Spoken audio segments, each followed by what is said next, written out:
Hey everybody, welcome to Wrestling Through the Years. I'm the armchair QB1 Dizzle. I'm here with the biggest, baldest, sexiest, beardest, herniaist man I know, Dutchy. Hi. And we're here the man that puts the E in big erection, Eric's here. What's up? And we have C Money himself, Clint's here, everybody. Yo. And the crew is gathered here today to talk on this lovely Friday to talk about No Mercy 2001. It's been a pretty eventful week in wrestling. I do kind of want to continue our basketball talk before this because Clemens made an interesting point about how it's going to make sports look bad if the Knicks win because Danhausen predicted it the whole time. Well, he just cursed the Cavs. He didn't curse anybody else. No. It started with cursing the Knicks. It's Stephen A. Smith. For some odd reason, once someone paid off Danhausen, he cursed the Hawks. The Knicks, after that, have been undefeated. Historically came back and beat down the Hawks like they were a bunch of eighth grade bullies, high school basketball team. After being down 3-1, they swept the Sixers. Or I'm not going to really complain about that. And the Cleveland Cavaliers look like doo-doo. Trash. In game one, they took the heart when the Cavs blew a 22-point lead and under 7 minutes left in the fourth quarter. And this all goes around Danhausen. And I'll tell you this right now.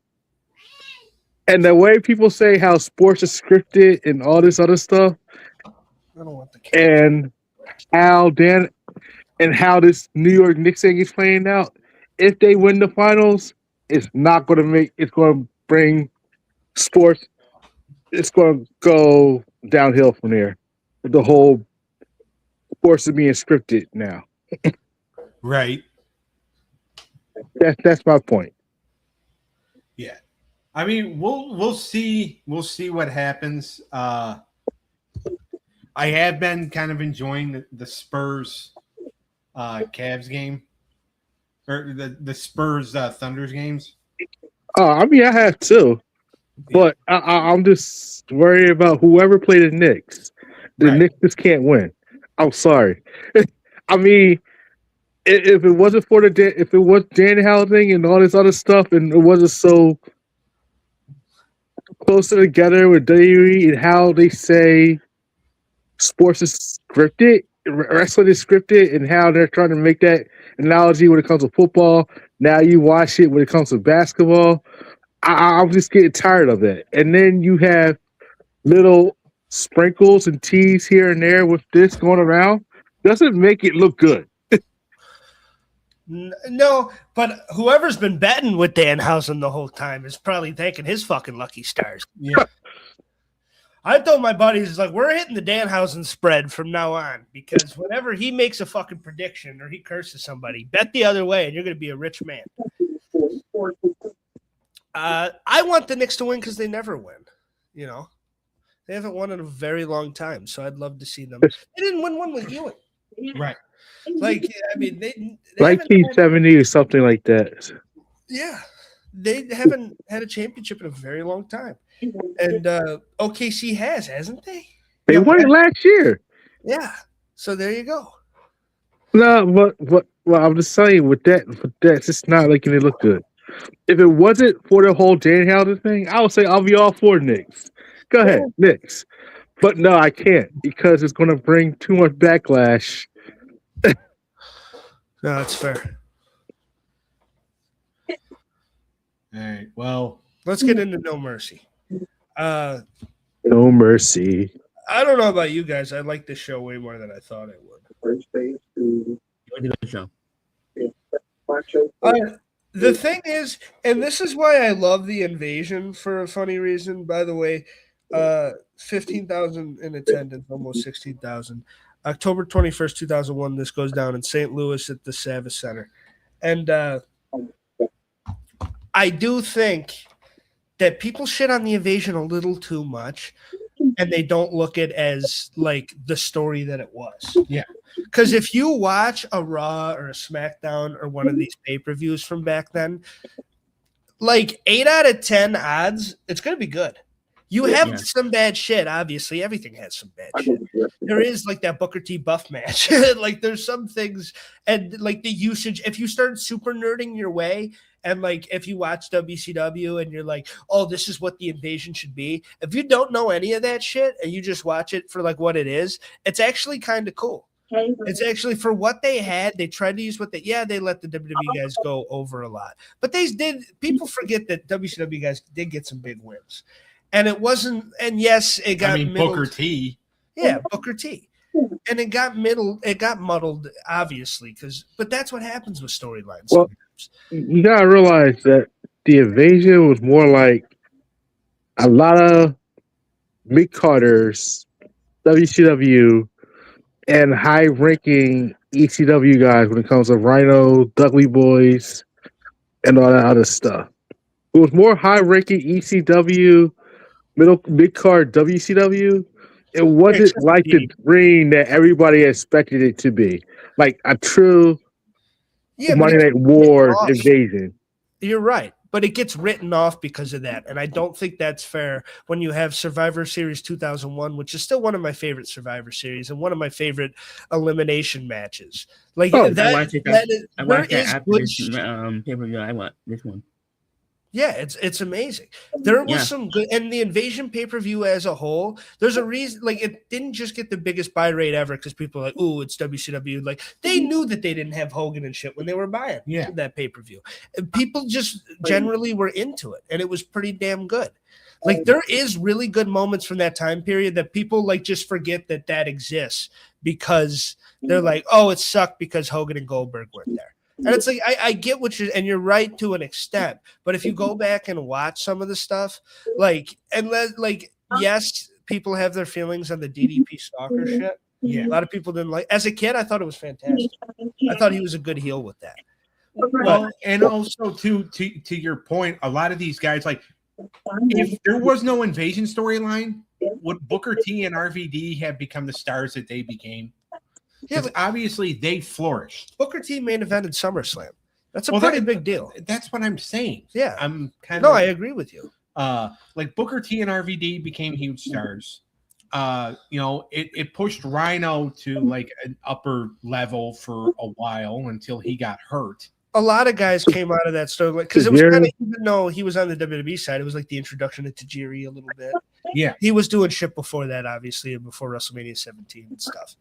But I mean, that was a lot of his run was through that. Like, there's a lot of guys in this era that are doing like Jeff Hardy's matches are great. Him and RVD have some classics. Yeah. Like, there's a lot of good shit around this era that just gets thrown away because it's like, oh, this was the failed invasion. And it's always called the failed invasion. It's like, go back and watch it. There's some really entertaining shit. This pay-per-view is like a testament to that. Yeah. I want to go back to your to what you just said about Jeff Hardy and the matches he was having. You got to remember, him and Matt, they were toying with the idea of pushing them into single stars. Yeah. Matt Hardy had been European champion for 3 months before the fucking invasion even started. But he was not getting the reactions that his brother was getting. Now, when the two of them were together, like obviously they would both get the reaction, but more people were excited to see Jeff than they were Matt. Yeah. And WWE was testing that to be like, all right, well, which one of these guys is going to be the Shawn Michaels? Which one of these guys is going to be the Marty Jannetty? And it was always Jeff was always the overstar, and Matt was always the one that was kind of better in the ring and had better psychology and stuff. Yeah, and plus also, if you really think about it, until Matt learned how to type on a keyboard. Sorry, way better promo too. Yeah, until Matt learned how to type on a keyboard, Matt was a lot more mature too. Yeah. And then Lita had to break his heart, and then that all went to hell. Yeah.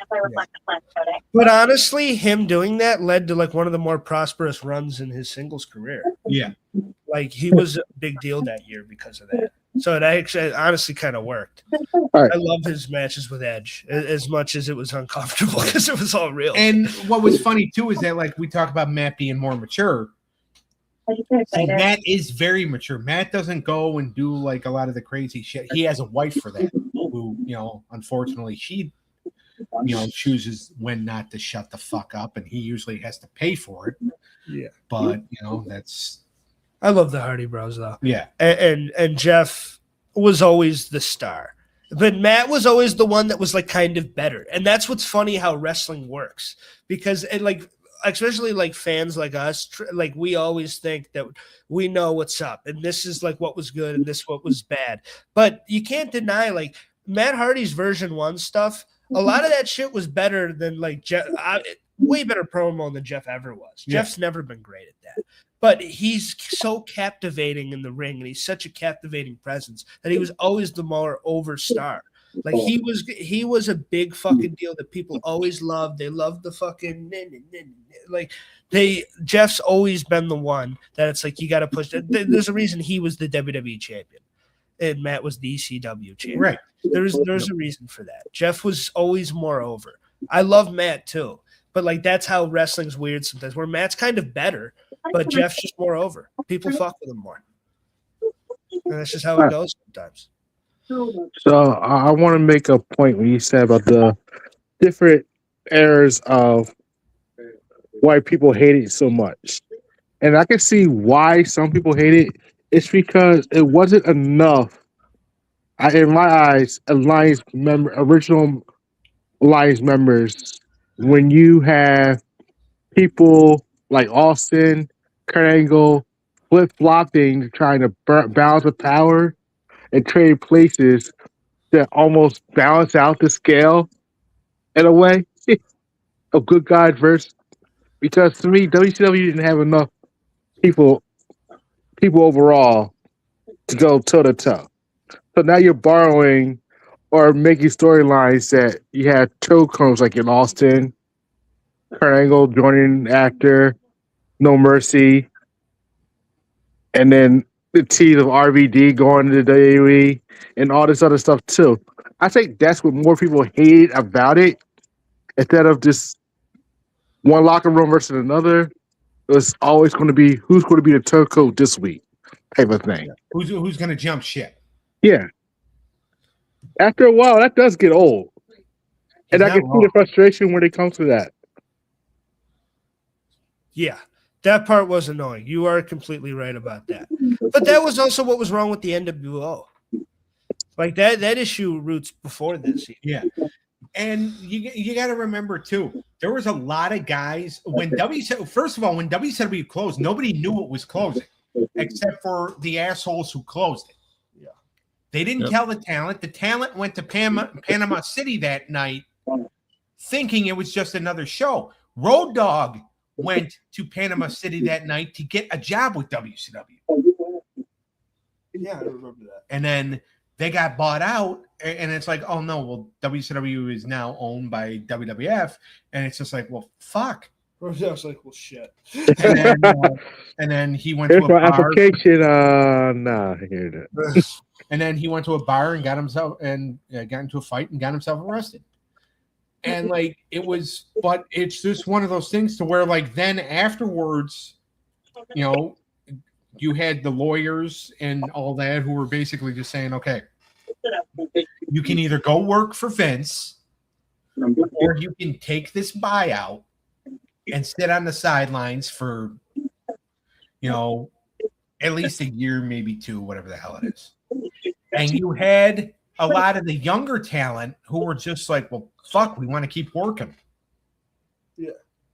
And you had a lot of older talent like a Hulk Hogan, a Sting, Lex Luger, Kevin Nash, and he embodies this more than anybody because he's the laziest fucking person on the planet. Love Kevin Nash, though. But you had a lot of those guys that are just like, fuck, we'll take the 6 months off. We'll take the buyout. Yeah.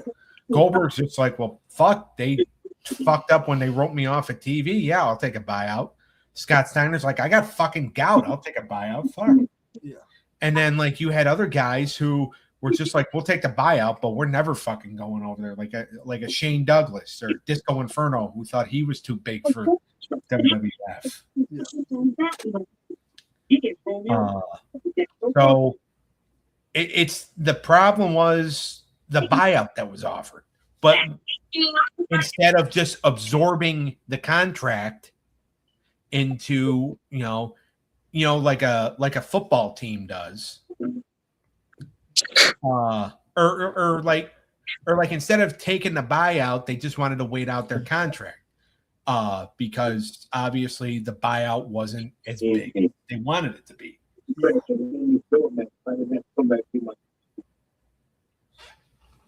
You're right. But to build off of that, DDP and Booker T did take it. Yeah, they did take it, and that's why I think like they felt, okay, these are two of WCW's biggest stars at the time, and we have a lot to build off of, and we have a lot of young talent. Yeah. The issue is that like you had guys that were starting to get hurt, like Sean O'Hare, Mike Awesome when he got hurt. Mark Jindrak, he got hurt. Like there was a lot of guys that were just like,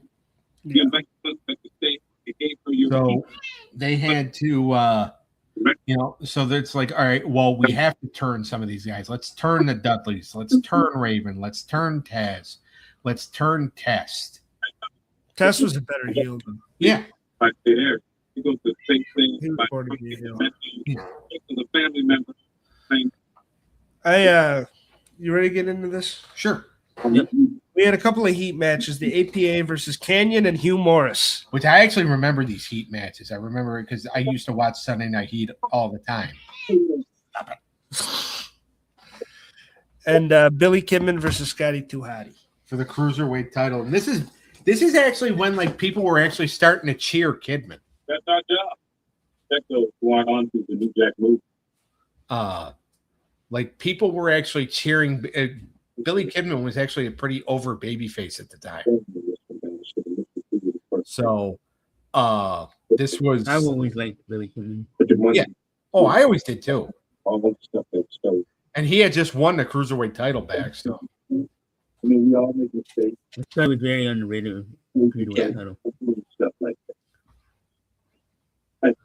So, and then as far as Farouk and Bradshaw beating Kangan and Hugh Morris, I think this was actually like one of the first times Kangan and Hugh Morris ever teamed up.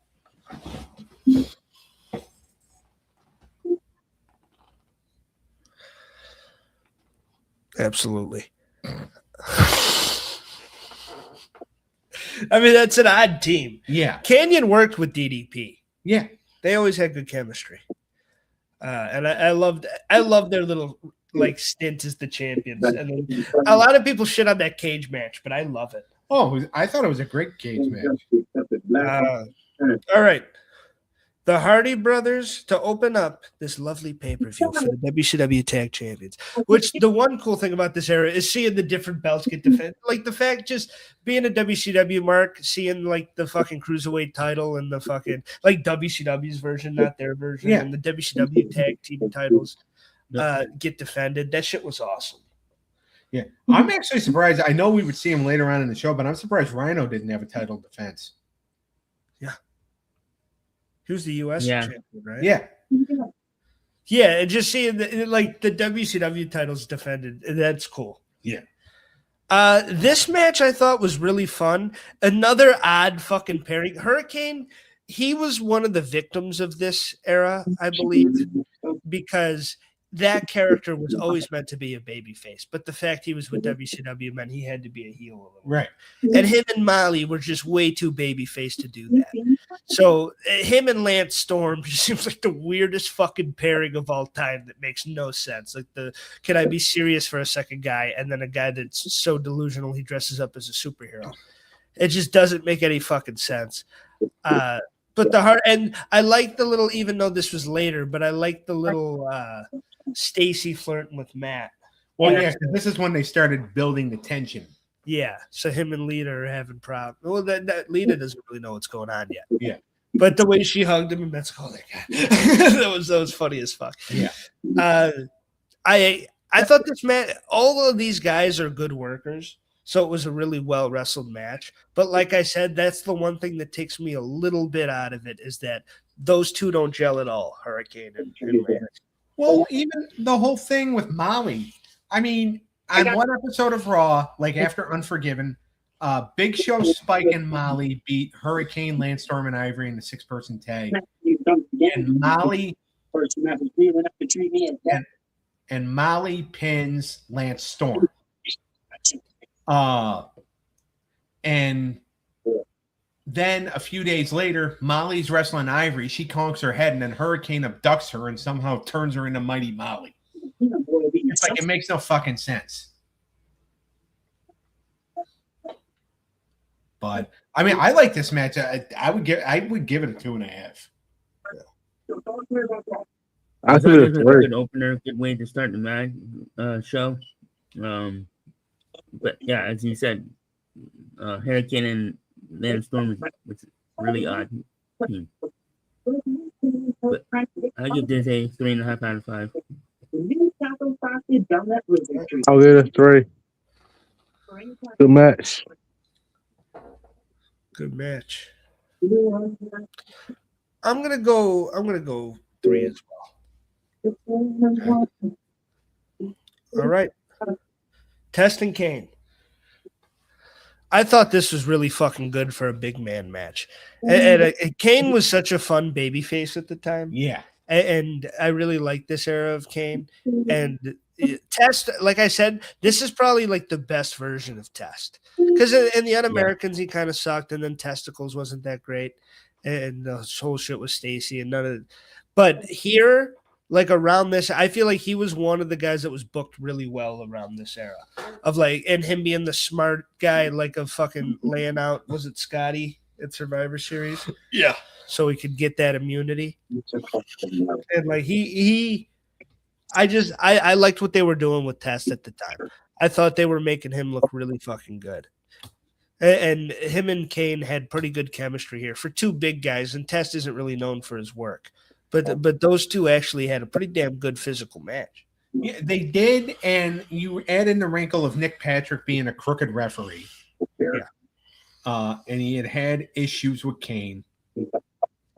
And that was like the storyline of the match. Yeah. And Kane fucks him up. Yeah, and by the way, Kane has fucked him up like multiple times before.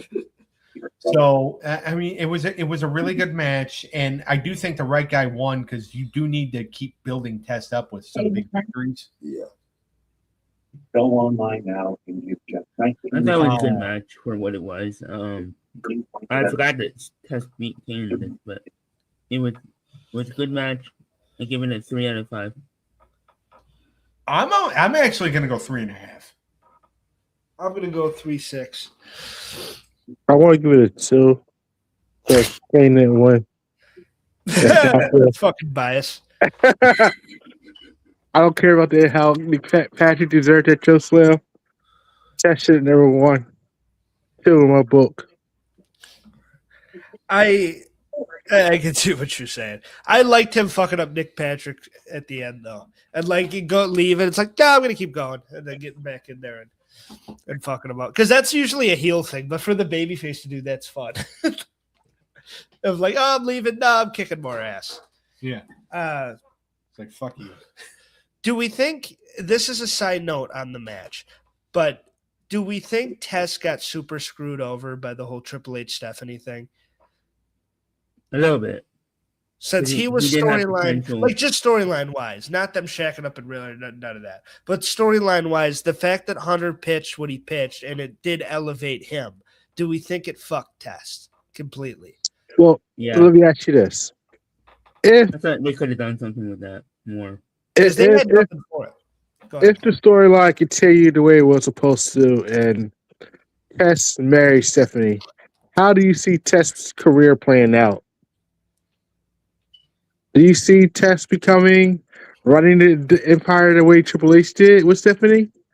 Do you see Tess being that bad guy at Triple H can be? I can't see Tess doing that. You don't see Test and Shawn Michaels in a 3 Stages of Hell match? I just can't see like Tess like. Well, Tess wasn't even that good of a promo.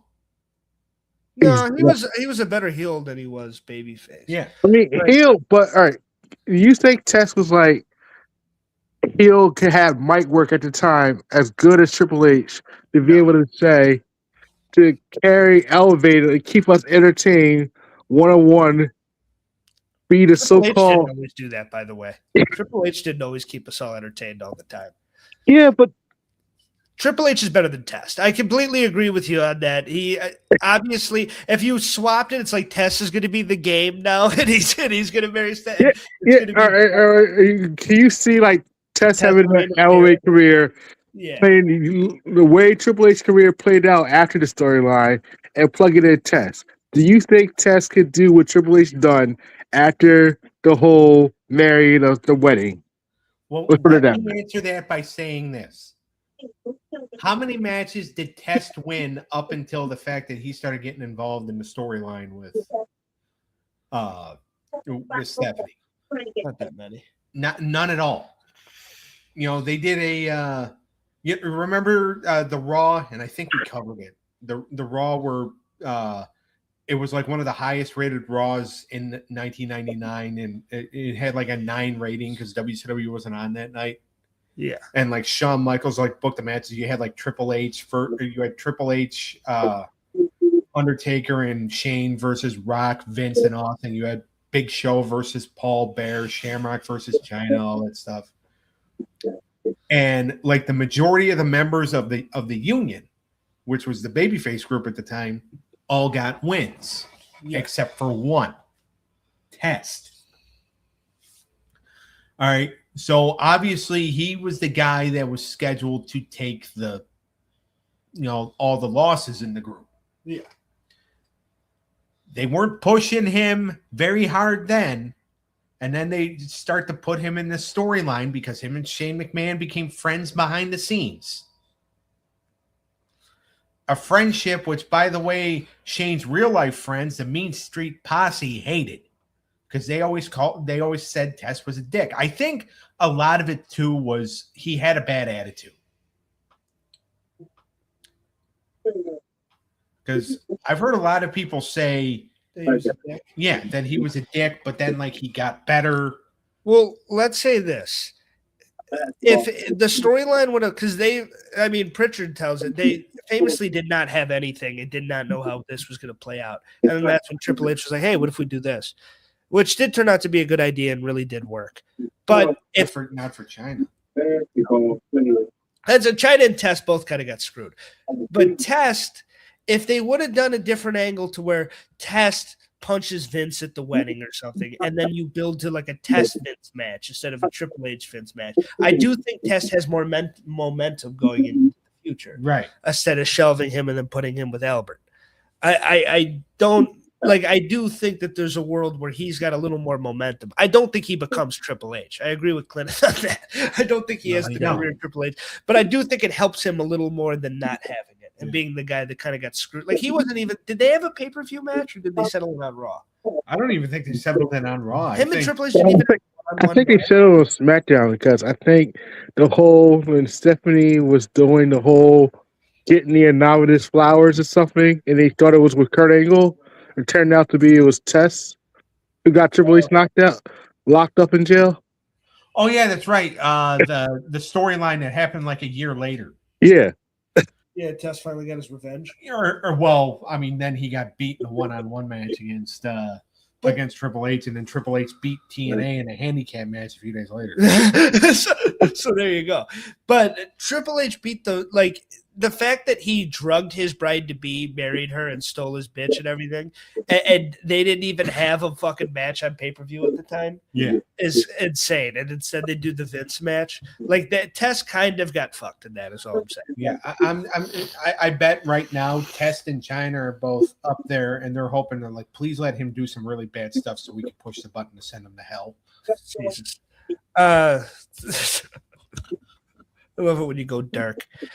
Tori Wilson and Stacy's next in the lingerie match, one of the famous. And I love when fucking these matches happen. And and by the way, the JR and Heyman combo was very good.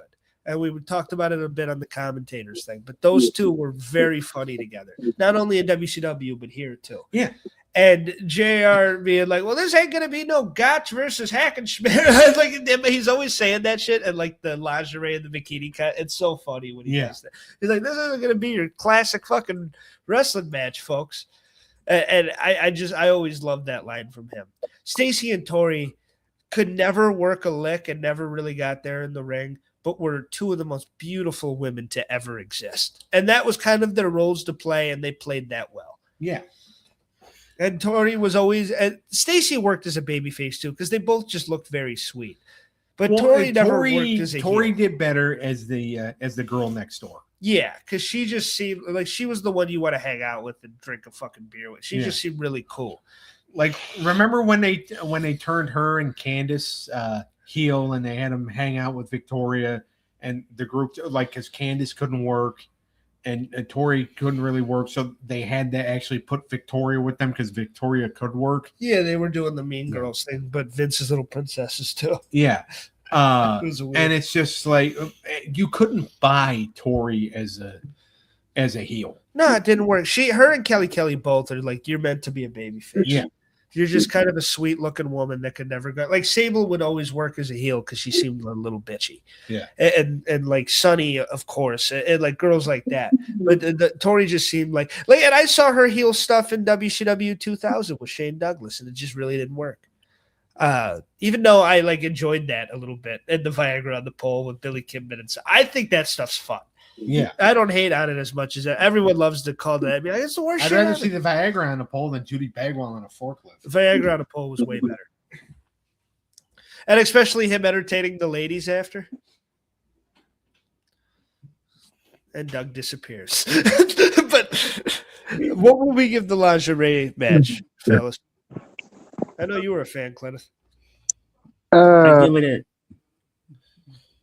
3 just for entertainment purposes. I'll give it a 2. It wasn't a wrestling match, it was just for entertainment. Yeah. I mean, compared to what we have now, I hope we'll find it much enjoyable to watch like it was to.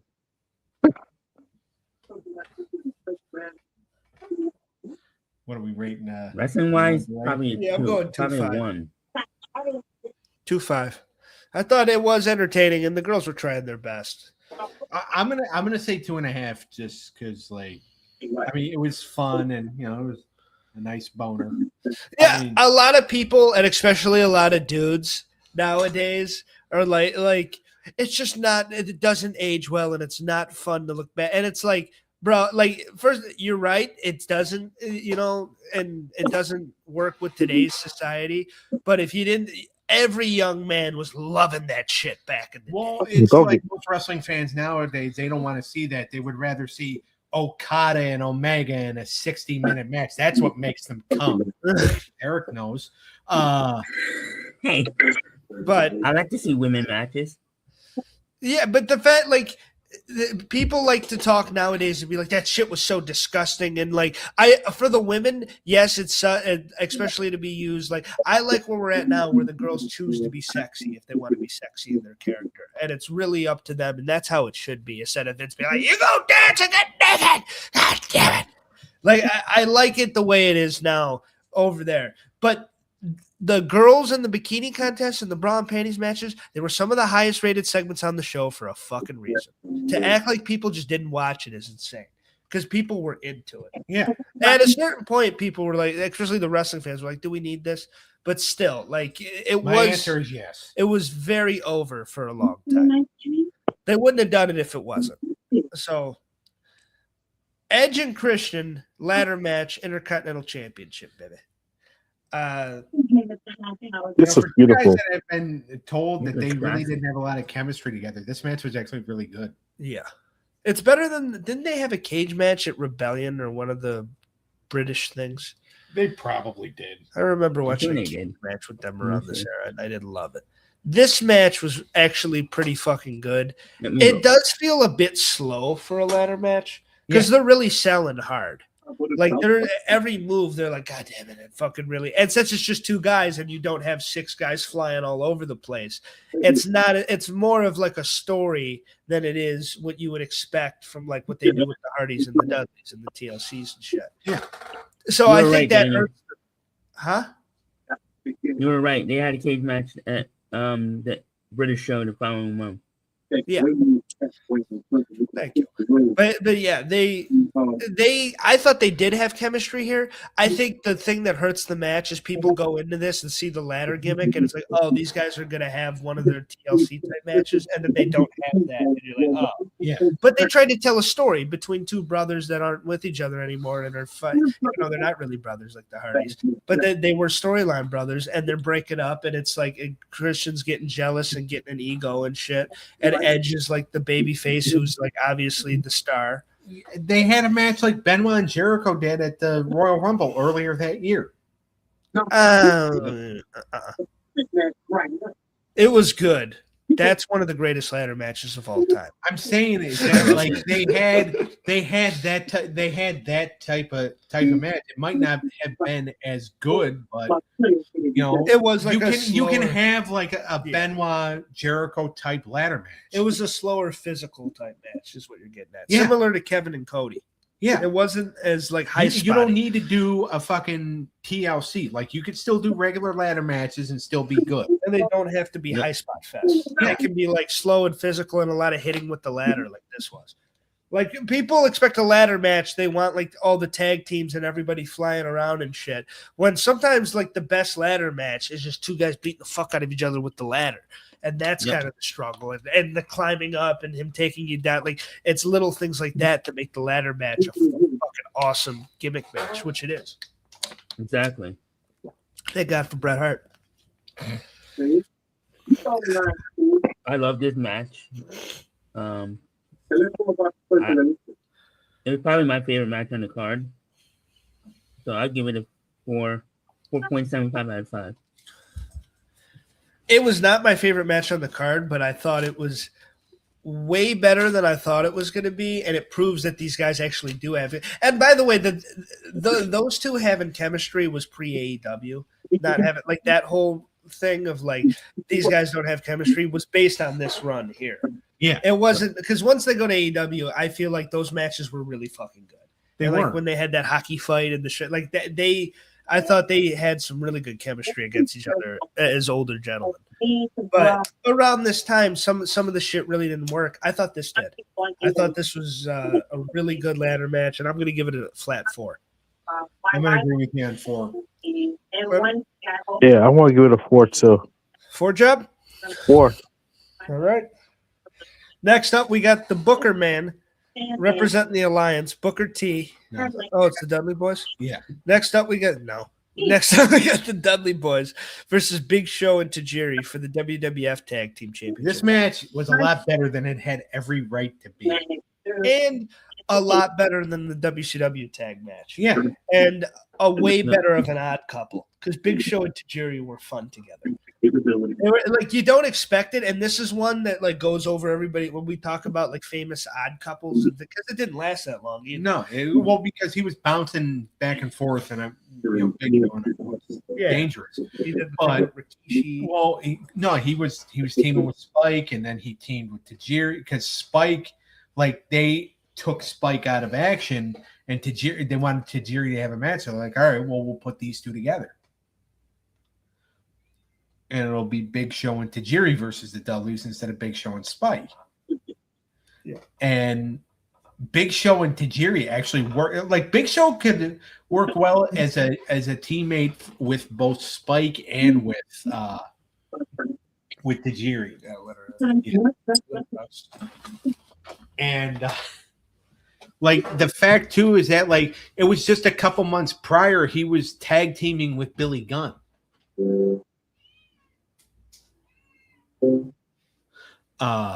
So it was still, so Big Show was being used mainly as a tag team guy, but still it worked. Yep. I think these two have better chemistry than Hurricane and Snowstorm. Yeah. I think that's always an interesting odd couple because you got a big guy and you got a little guy working together. I always like that. Yeah.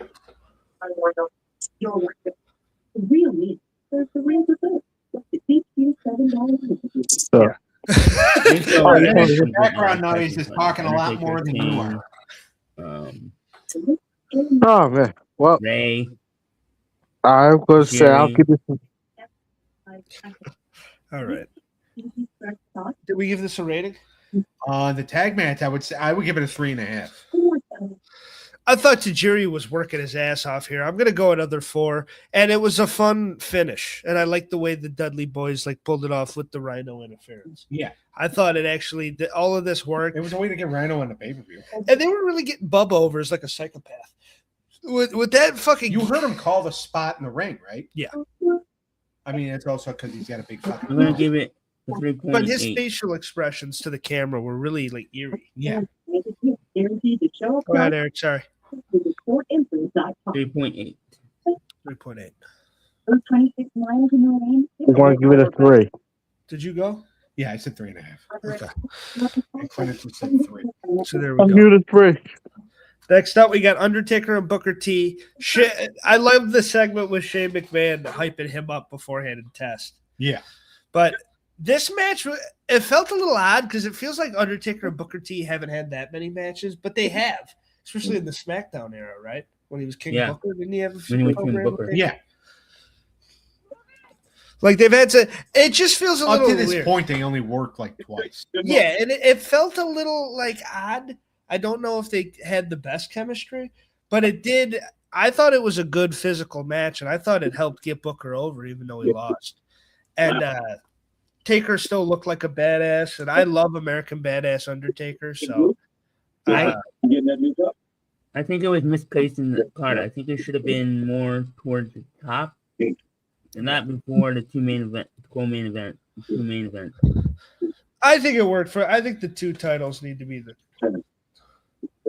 I I think think, it should probably been maybe the third match.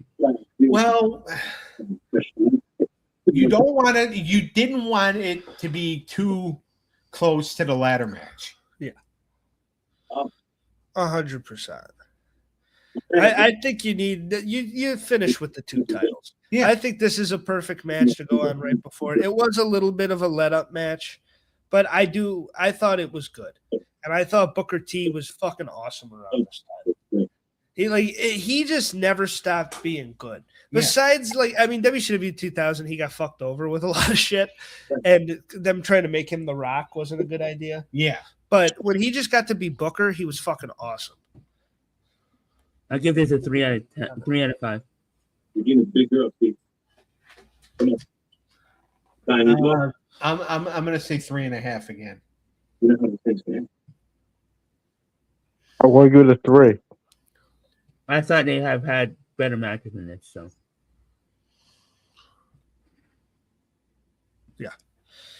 I'll go 3. I didn't hate it.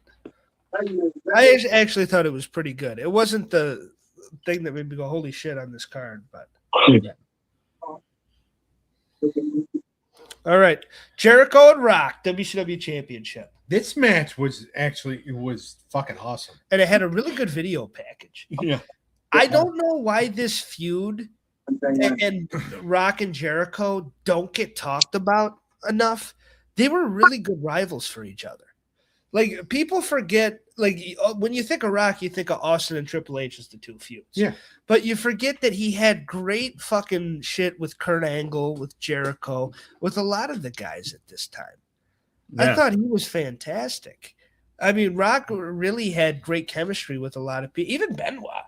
Like, anybody that you put the Rock against, he had good chemistry with around this time. Absolutely. He was firing on all cylinders. When Jericho first came to the WWE, wasn't The Rock the one that introduced him? Well, he interrupted The Rock. Yeah. I thought they had great chemistry. Yeah. And, they're telling a good story. Okay, Jericho can't win the big one. They were calling Jericho the Buffalo Bills of the WWF. Yeah. It's true. He is. Yeah, but he didn't have that many opportunities, did he? Before that, I mean, not like on pay-per-view. He only had the one title match on pay-per-view. Yeah. But he had like a lot of like opportunities on like television. But I thought it was a good moment for Jericho. I Yeah. felt bad for him though, because it didn't get the pop it really deserved, because he was already turning heel kinda at the time. It felt like it was a baby face, but He was a very baby face, kind but he of a was heel. very like he was starting to heal up, and you could tell. because, And because of the feud with Stephanie. yeah, well, that was the baby face part of him. But when he was feuding with The Rock, he was kind of getting heelish, and he had to get cheated for to win. Even though it was like, oh, it blew back in Stephanie's face and all that. But that doesn't really work when Rock's such an over baby face, too.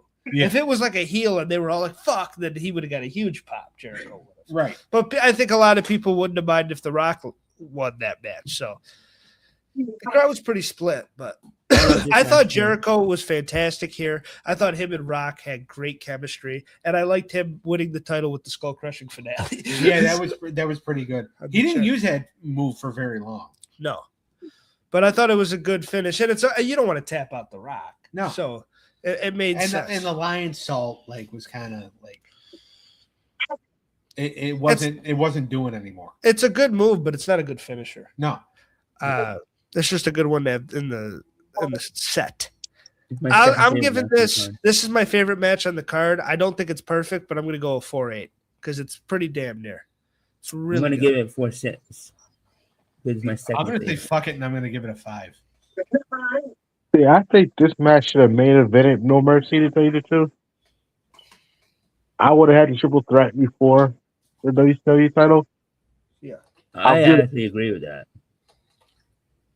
But I'll give it a 4. But because it's Stone Cold, you had to put him in the main event. See, I like this one better. I thought the triple threat match was really good, and I loved it. The reason I love this pay-per-view is because a lot of those guys are getting a shot for the first time. Yeah. Like RVD and Jericho gets his first title win. RVD gets his first big pay-per-view main event. I loved all that stuff. I thought it worked tremendously. How would it have gone if It Triple really H didn't get hurt? Would this be Triple H's spot? I don't know what Triple H would have done in the Invasion era. See, I think that's a big what if. Everybody wonders if what happens with Triple H. Does he take like RVD's spot, or does he take Booker T's spot or whatever? Yeah. It would have been interesting to see what they would have done. Question is, does he join WCW because of ECW because of Stephanie McMahon? They are married. I mean, that's a good question. Or is he a turncoat that turns wind up winning the WWE Championship and joining them instead of Austin? Well, originally, like, he was supposed to be the big babyface going against Austin, and he's like, I'm not a babyface. Fuck that.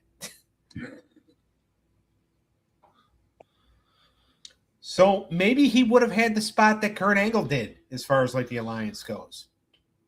Yeah. Where he turned Where and then he was like back. the number one. He was the number one babyface. Yep. Oh, I think I look at it as that it's Triple H. I would have said Triple H would have been the Austin. Instead of having Austin turn his back on WWE, it would have been Triple H in a heartbeat. I mean, that probably would have happened too. Yeah.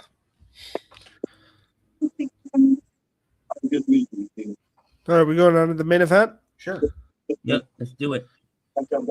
Stone Cold, Kurt, and RVD for the WWF Championship.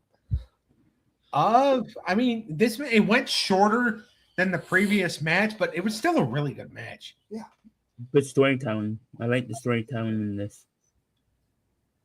And Shane McMahon played a key in the outcome. I mean, I think what should have happened afterwards is after Austin won, Vince should have thrown Shane in the ring so Kurt Angle could break his ankle. Yeah. Like, I hated Shane McMahon back then. It's like, go the fuck away. I think that's what You were gone for 6 months and it was fucking glorious. So go back away. This was one of the only times I always thought he was a better baby face. Yeah. Well, he has a heel face, though. Like, he has a, you want to claw his eyes out with a hammer face. Yeah. So,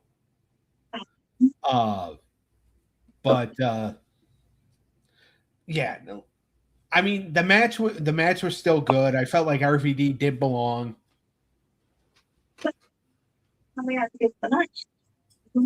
I thought Kurt Angle was going to win. I was hoping he would have.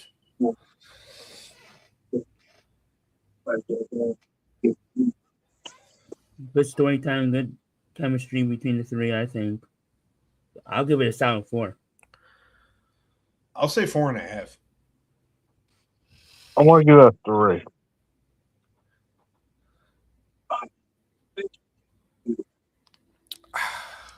I got to go 4.5. I thought this was a lot of fun. And like I said, it's RVD's first big showcase in the main event scene like that. And even though he does get, he takes the fall. Yeah. I think he really got to showcase a lot. And the fans wanted him to win. This was the first sign of like, oh, he's over. Like the people are really fucking with him. Well, and JR had been saying a lot up to that point. He's the more popular member of the alliance. Yeah. Because he was the one, he was kind of a baby face, and he was kind of showing it here. Yeah. Where he's like, yeah, I get it, Austin, but I think I'm going to go for it. And I thought that was a fun story going into it of like Austin and Kurt have this bitter fucking feud, but then you have fucking RVD who's like, yeah, I'll take the title shot. Let's do it. And everyone's like, wait, what? You're a part of the team. He's like, yeah, but I'd like to be the champion. Fuck it. Like I like that little story going into it, and for a triple threat match, I thought it was fantastic. And I'm one of those guys that likes a good triple threat match. Some people shit on it. I think if you can do it well, it works tremendously. Yeah, and I thought this one worked tremendously.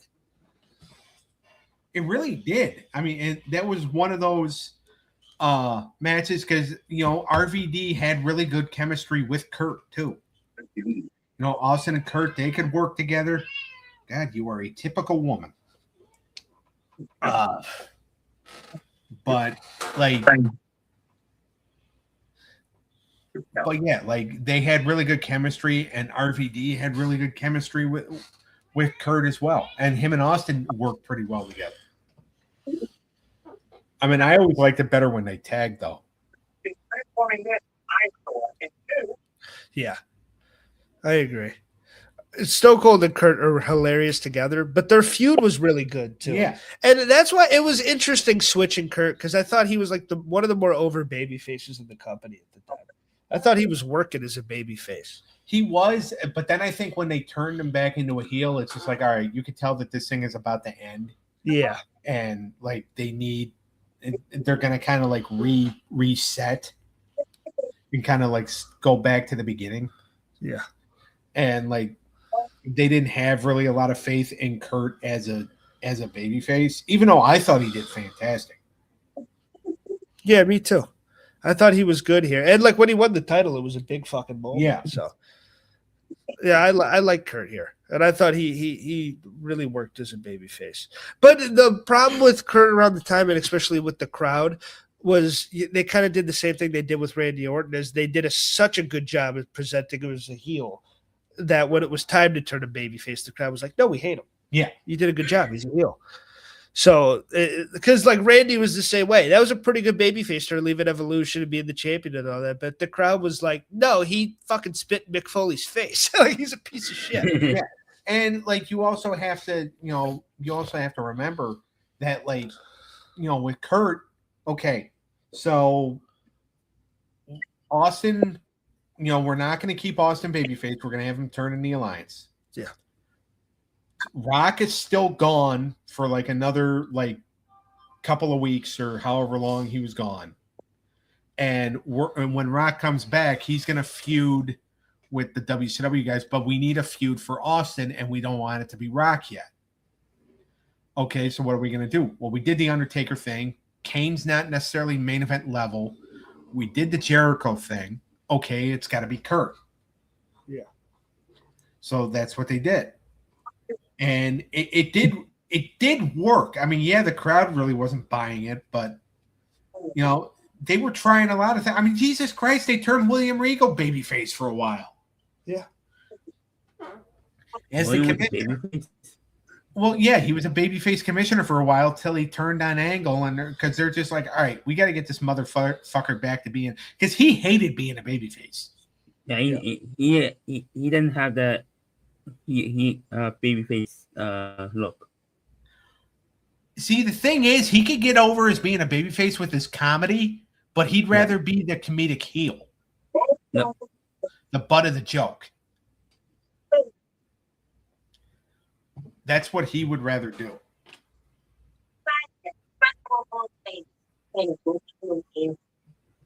Yeah. He worked in that though. Yeah. And Stone Cold worked as a comedic heel. And they Yeah. both did. I mean, and even Kurt did too. Kurt was best as a comedic heel. I like the wrestling machine piece of shit thing too, but when he was funny, he was a really good heel. Yeah. And when it was fun making fun of him, and the crowd could laugh at him and laugh with him and stuff. He was great at that. Yeah, we all give this a rating, right? Yeah, I said 4.5. Me too. Yeah, I gave it 4. Give it a 3. Jesus Christ. Yes. All right, Meltzer. Critical Clinic. Yeah. All right, the show as a whole, I thought this was a lot of fun. I thought the guys worked their asses off, and I thought this is one of the things, like when people are like, the invasion angle, you show them this, you're like, there's some good wrestling, bitch, shut up. Yeah. Yep. I'm going to give it a 9 out of 10. I really enjoyed this pay-per-view, especially the latter half of it, but there was a lot of good shit in the beginning, too. The only thing I really didn't like was the opener. Besides that, everything else was pretty damn good. I love this pay-per-view. Good choice, Daniel. Thank you. I personally love the invasion angle. I enjoyed. I'm one of the rare people that actually enjoyed it. So for this era, 2001, you are I an actually odd liked duck. it. Huh? I said you are an odd duck. Thank you. But I did enjoy it. So I give this pay-per-view a 9 out of 10. All right. So I want to give this pay-per-view 7 out of 10. There was some good highs, some lows. The latter match is probably one of my favorites out of it. Followed by the WCW Championship. So yeah. This card was really good because No Mercy has been known as like just kind of a show. I've always enjoyed Unforgiven more, but this show was really good. I'm gonna give it a 9 out of 10 because there was stuff that was on this card that had no business being good but still good. Yeah.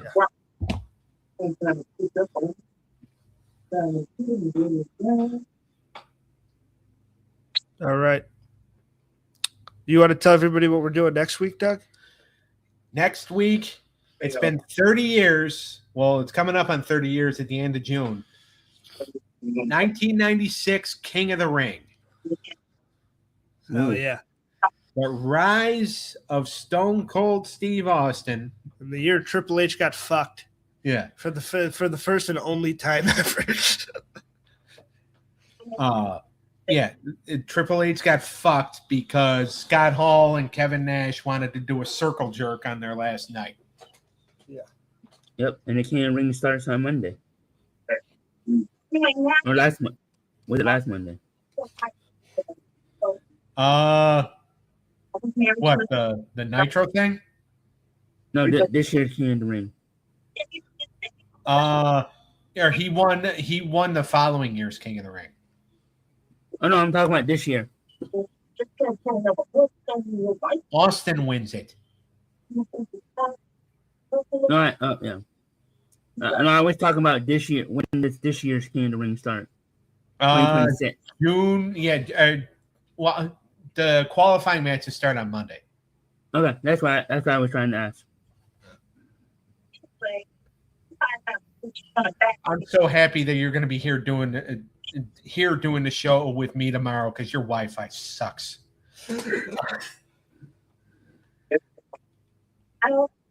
But Cartoons.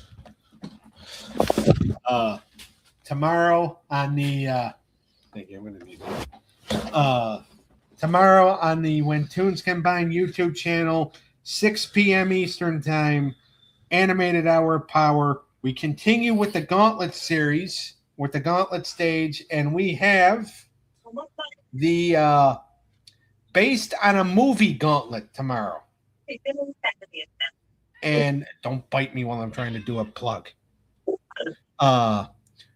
Ace Ventura Pet Detective, or Beetlejuice and Ace Ventura Pet Detective are going to start. Mighty Ducks the animated series is going to come in third. Police Academy, the animated series, it comes in fourth. By the way, that's one of Clintus' shows. So opportunity for Clintus to get some big points. Jimmy Neutron comes in fifth. Men in Black, the animated series, comes in sixth. Legend of Tarzan will be seventh, and the Mummy animated series will come in last. So that is tomorrow night. And then, of course, the Heroes Gauntlet will be this Wednesday on Animated Showdown, which that's going to be big because Batman, the animated series, and Invincible are starting that off. Fuck yeah. Yeah, that's a hard matchup. But yeah, trust me, I know. And I will be judging both of those shows, the live show tomorrow, and then the show that will air on Wednesday because Dave is off getting married. He's getting married today, but he's already married. Yeah, well, yeah, he was getting married today. He's not planning on rolling off his wife at all tomorrow, though. So he wanted the day off. So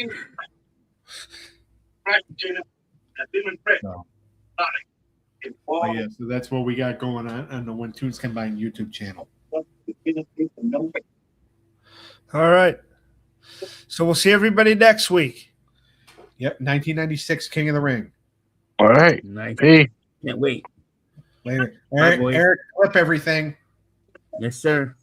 All right. All right, deuces. Bye, Cleanup. Later. Close like fuck you guys.